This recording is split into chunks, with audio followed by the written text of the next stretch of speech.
Allihies is located at the western tip of the Beara peninsula and is the furthest village in the country from Dublin.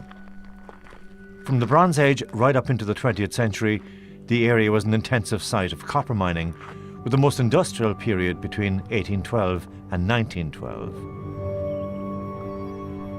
The most prominent reminder of Allihies mining heritage is the Cornish-built mountain mine engine house located above the village. In his nearby studio, I met with artist Charles Tyrrell, who's a founding member of the Allihies Mining Museum. It was an extraordinary story to be told. It was an extraordinary piece of heritage that really needed to be preserved. There was concern amongst a number of people about the state of the mine buildings on the mountain. So a group of people got together, and it was out of that conversation about conservation of buildings that the notion of having a centre, a museum came up, and it just grew from there. The museum, with its cafe, shop and galleries, has become a major focal point for the village, and it was in the newly built outdoor covered area that I met with another member of the museum committee, Tygo O'Sullivan. The Allihies Parish Co-op is the body that really put their mind to fostering this heritage that is in Allihies. And the first phase of the development was to renovate the church, and that was complete. Then we moved on to the cafe and the museum, the exhibition space upstairs, and the shop and the services, the office toilets, etc. And now we have this little outdoor area at the back here, which is designed as an outdoor seating area, but just beyond it here is what is really an industrial garden, also to commemorate the mining. But I was interested to see the exhibition itself, and the museum's designer and curator Theo Dalke offered to show me around. I know. But this is really interesting,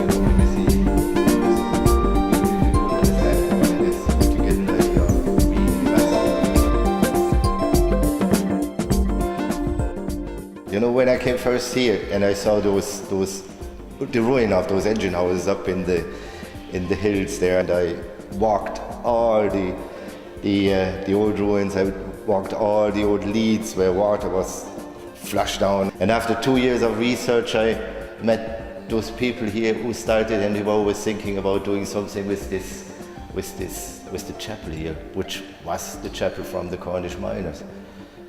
And I got the great chance to put all my research into reality, to turn it into this little exhibition. And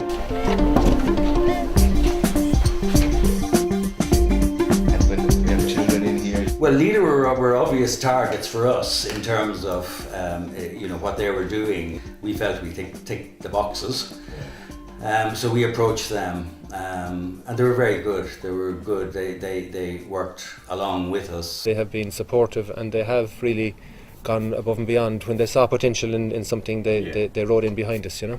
I think it's generally agreed that the funding that we did receive was put to good use, you know. We don't have a lot of artifacts, because when the mine went into liquidation, everything was sold. So we made models, not tiny models. We tried to make them as big as we could, because all this machinery was vast. What I tried to do here was I tried to build a mine in the brain of the visitors. I mean, this is, for me, a very, very living example, and a brilliant example of local heritage.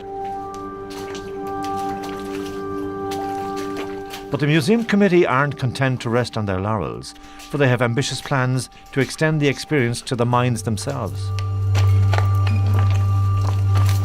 Underground, people love going underground. If we can turn it into something that is very, very impressive and thoughtfully done, and is a sort of thoughtful place, things will happen. Good things will happen around it, and if we just keep an eye on the scale.